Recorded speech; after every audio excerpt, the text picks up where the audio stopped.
Be your own sewing superhero. You can save the day with quick sewing gifts, rescue vintage fashion with new updates, or learn to master your machine.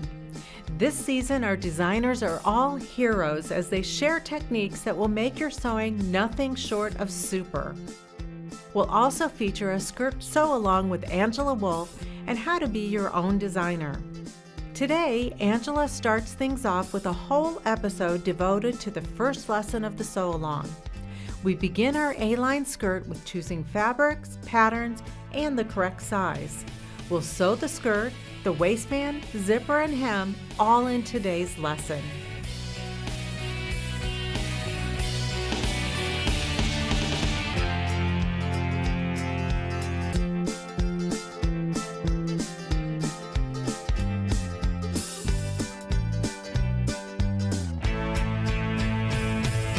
It's so easy, oh so easy. 1501. Be your own designer. Hi, I'm Angela Wolf, fashion designer and online instructor, and in this season of It's So Easy, I'm going to be sewing skirts. In this particular lesson, we're going to sew a simple A-line skirt. It's really important what fabric you pick out. Look at these three versions. A faux suede, we have a tweed, and that's a linen blend. It has a totally different look, or a wool. So let's get started. When you first pick out a simple pattern, a simple skirt pattern, this is what I call a semi-A-line because it's not completely like an A, but it kind of goes around. So the first thing you want to do, pick your pattern. Try to have one with just two seams. That makes it really easy. You could have a center and a back, but this one just has two side seams, two different waistband options, one that's a facing. A facing you have to picture is inside the waistband, so it gives a nice clean finish along the top. Or sometimes they have a waistband. There are many more options, which you'll see the rest of this season, but we're just going to start with the basics. So the first thing you need to do is grab your tape measure. You're going to measure yourself and compare it to the pattern. Now, you might have noticed on many patterns, there's this grid in the back that's really small. You need binoculars to see.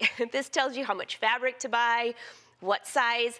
There's two different things, general measurements and actual measurements. General measurements are the general measurements that every pattern designer uses to design their patterns. Exact measurements means that's the exact measurement of the pattern. So if you cut out your pattern from wherever you get it, there's usually an area here. This is the waist, and this signifies the hip area. This is on all patterns. So if you look through this area here, this is obviously the waist. If you look at this measurement, it tells you the exact waist measurement. It tells you the exact hip measurement, meaning if you want a skirt that's completely fitted with no ease, ease means you have a little bit of room to move around, then you want to check this measurement.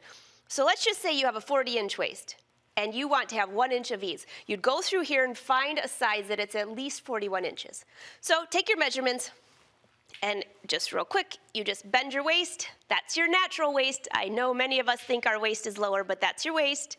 And then you're going to measure your hip.